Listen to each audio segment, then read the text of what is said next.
A few days ago, we got the rest of the information about Second Dinner's new Snap Pack system. I think there is one extremely crucial mistake that has been made by Second Dinner in this system, and it's calling it Snap Packs. For a brief overview from the official Discord, we have this post with all the information. Snap Packs will release on April 29th, so they hit that deadline.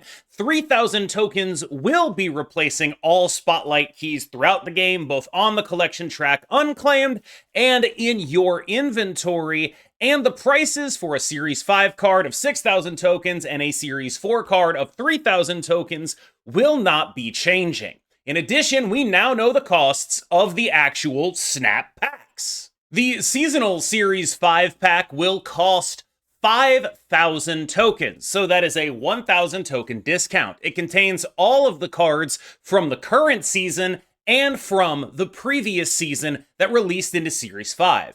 Notably, the season pass card from the previous season will be in the seasonal Snap Packs. Here's where things get a little bit dicey. A Collector's Series 5 pack and a Collector's Series 4 pack are going to be the main ways of building up volume in your collection. These are going to be the least targeted packs in the game because the Collector's Series 5 pack is just every card in Series 5 that is not in the seasonal Series 5 pack, and a Collector's Series 4 pack is the same, but with Series 4. With a price tag of 4,000 tokens for Series 5 and 2,000 tokens for Series 4, these are going to be the best deals you can possibly get, but they're also likely, for most players, going to contain the largest amount of cards and therefore the largest amount of potential RNG. This is, in my view, something that is sort of replacing, in terms of the new player experience, the ability to acquire cards by volume that very often happens under the collector token system. Or I should say, the collector key system, the spotlight cash system. I'll get it right eventually. Now, this is a weird spot to be in, because the dynamic that I'm specifically referring to is when you get to your first ability to open collector's caches, you are almost certainly not going to have any of the cards in there, meaning that one key will give you a new card. That means that you are getting things at a good ratio, with one key being equivalent to the 3,000 tokens. If you get a spotlight that has a bunch of Series 5s in it, you are getting a very positive ratio even under the new system, spending the equivalent of 12,000 tokens opening 4 times in order to get, let's say you get lucky on that random roll too, 24,000 tokens worth of stuff. That level of high roll, to me, it seems like it will not be available under the new system. Although, again, you could spend those 12,000 tokens on 6 Series 4 cards chosen at random, given the cost at 2,000. Collector Series 3s are priced at 650 tokens, which is a reasonable discount, I suppose. It means you can just sort of token your way through Series 3 very quickly, and I think that this is something that represents them finally giving up on the ideology of unique collections as a selling point for this game. The main pitch originally for unique collections, I think, was a holdover from when this game was designed with Nexus events. A lot of people like to look at the system as it was after Nexus events were removed and say, wow, it's gotten so much worse since then. And the reason the system was able to be like that was because the actual money-making method was rapacious, so rapacious, in fact, that it was removed after mass protest. So, when people say, oh, well, things used to drop after 2 months, that is true. It's just instead of things dropping after 2 months and also nothing coming out, it was things dropping after 2 months and they cost like 10,000 gold, and it required a bunch of gacha rolls, and that was for every card. And so when you talk about those older systems of series drops after 2 months, I do think it's a little bit unfair to only talk about the good part of it and not talk about the very bad community enraging gacha part of it that system was clearly designed alongside. The idea that Marvel Snap seems to have been started on was a sort of gacha hero collector that gradually let you get those pieces for free, but they were exclusively for pay using a FOMO and explicitly gacha-based system, and they remained that way, meaning you could not acquire them at all until they dropped. Personally, I don't think that would have been a pretty profitable model anyway, But I do think that it's worth talking about in the context of this, because there is, unfortunately, some bad news. And that is this. I know I said at the top of the video that the biggest mistake was calling this snap packs, and we'll come to that in just a bit. But I think that this is the bit of the FAQ that is probably going to draw the most attention from the current player base, because they are explicitly putting the future of series drops in doubt. And I think that it is reasonable as a player to look at that and say, I don't like this. This will result in things getting worse for me, because series drops have traditionally been the method by which things got better. But I also think it's worth talking about the context in which series drops arose. And as we said, they were the nice part of a very mean system. And so I think a lot of people have gotten used to having that nice part because the system has, it's been less mean, but it has still required this kind of thing in order for the game to be affordable to a vast number of players. What I think this means, what I hope this means, is that maybe the new system is good enough that it does not need the balm that series drops have been.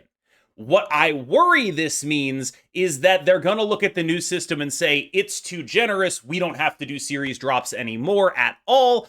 Maybe they're right, okay? Like, again, maybe the system is good enough that we don't need that balm. But I really do kind of wonder, because one of the big failures of me as a content creator was not understanding the potential for inflation under the previous system of spotlight caches, which looked to me to be mathematically better than the previous system before that, which is actually similar to this. We just got way less stuff.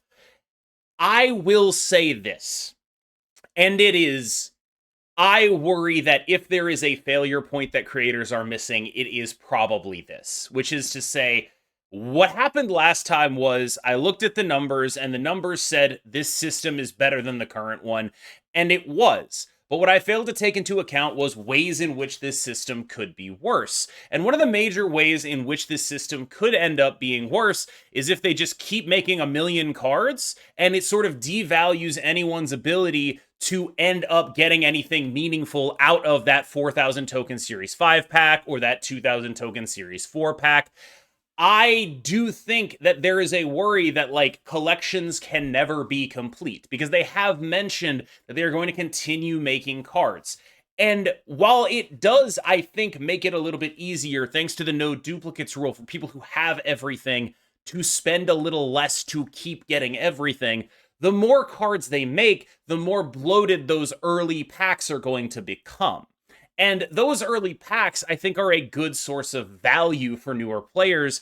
And I think that maybe doing something like splitting those up further down the line could be worth taking a look at. Another thing that could alleviate this, as they've mentioned, is sort of targeted packs. But we have no timeline for those. They've mentioned destroy packs, discard packs, creator packs. I gotta imagine if they do creator packs, I'm not really on the list there, because what that would effectively mean is you get a bunch of really good cards for cheap, because all my decks are mishmashes of good cards anyway, so they're probably going to want to look elsewhere for that.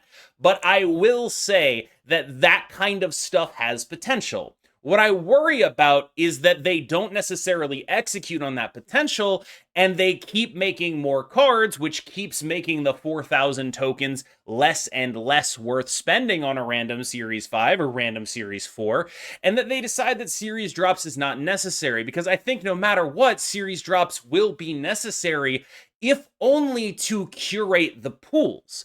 I'm not even saying they can't do the same sort of flexible series drops methodology, which looked a lot like just keeping strong cards in the higher series. I think that would be fine under a system like this. But the worry is that they make a continually large amount of, like, fire hairs, where the card is cool, but not overpowered, and probably not worth buying if you're focused on winning, and the packs end up entirely full of fire hairs, and you're just picking up fire hairs over and over and over, and they're all just there in your collection.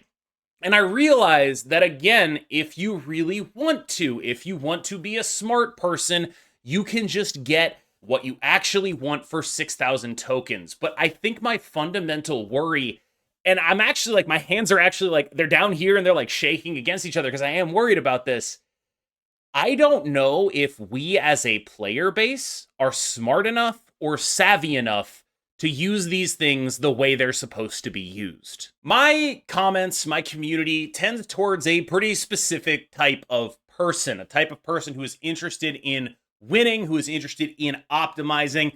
And even among my community, my comments, I still see plenty of people who are far less interested in that and far more interested in gambling. And that is sort of what I'm worried about. When I say that their biggest mistake is naming this system Snap Packs, that is what I'm getting at. Maybe it's not actually a mistake. Maybe they want you focused on the Snap Packs because the optimal way to interact with this system, unless the bonus rewards from the Snap Packs are really good, and I don't particularly think that they are. Note Glenn's response here to a question asking if it was possible to open a quote-unquote God pack containing 3 cards out of a Snap Pack. It's possible, I read here as code for good luck doing it. Then to me, the optimal way of engaging with this system is just going to be get the cards you actually want and do so at a slightly better rate and a much greater bit of agency than you are currently able to do. I think that it's going to slow down the sort of glut of cards that players receive upon reaching Series 3 or whatever the collection level 500 is, where they're finally able to actually start doing this stuff and getting keys and things of that nature. It'll get them less cards, but it'll get them more cards they actually want to play. And I think that in as much as there is a downside, the fact that they probably will get less cards is reasonable. More cards that they want to play means that there is going to be a greater disparity between the people who are capable of making good choices and the people who aren't. Like, bluntly, what this system will do is put a greater onus on you, the player, to be smart about what you're purchasing. And it will do that by also, like, being fairly generous. As far as I can tell, things will get better for the economy as a whole. I can't really look at this and say things will get worse. But what I can do is say that there are certainly decisions you can make that will make it worse. And a lot of those decisions are rolling on any of these packs ever. Like, it just doesn't look right to me. When I look at these numbers of 5,000 for a random Series 5, that is within the last 2 months. I'm never pulling that unless I have, thanks to the dupe protection, a guarantee on it. I am never, ever, ever going to pull on any of these packs unless I know there is exactly one card that I can open, because it just doesn't seem worth it, right? If I have even 2 cards that I can open, but I only want 1, even at the 4,000 token rate, I would be better off just buying it for 6,000. Because what if I open the other one, then I have to pay the 4,000 again? That's 8,000. And so every time I look at this system, I am further and further confused by why they named it Snap Packs. Because it's not. It's the token shop, but it's better. That's it. It's the token shop, but we actually get good amounts of tokens now. The token shop was terrible before because token rate was very, very bad. There was something fundamentally flawed with the idea. It just wasn't giving us enough stuff. And so we go to the spotlight key system where people get more stuff but have less control. And so now they're like, let's go back. People want more control. We'll just do both. We'll give them more stuff and more control. But instead of phrasing it like that, it's called Snap Packs. And it's not. Like, this isn't a system that I'm going to be engaging with at all. I'm just going to be 6,000 tokening stuff, and then when I have only 1 card left in any of the packs, I'm going to go get that card for a discount. That's the whole thing. That's the whole way I'm engaging with this. There's no ripping packs for me. It's just not going to actually come into it. And I think that's going to be the default mode of engagement. Like, that's how people should be engaging with the system if they want to get the most out of their money. I worry that won't happen.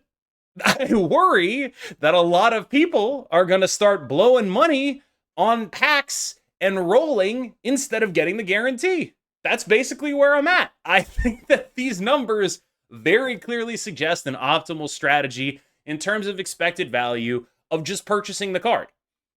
Why is it called Snap Packs if the best way to engage with it is to not buy Snap Packs? All right, y'all. Thank you for listening to my increasingly sweaty rant about this system It's been confusing me since day one, and now that we have the public prices, I'm just even more confused. I don't see any way I engage with these packs except as a method of getting a discount when I have a guaranteed card. I don't see a way that anyone should engage with these packs except as a method of getting a discount when you have a guaranteed card. I can't square it. I can't figure out when I would do this and why I would do that instead of 6,000 keying the card I actually want instead. So with that, I've been KMBest. You have been phenomenal. I will see you in the next one. Have a good one.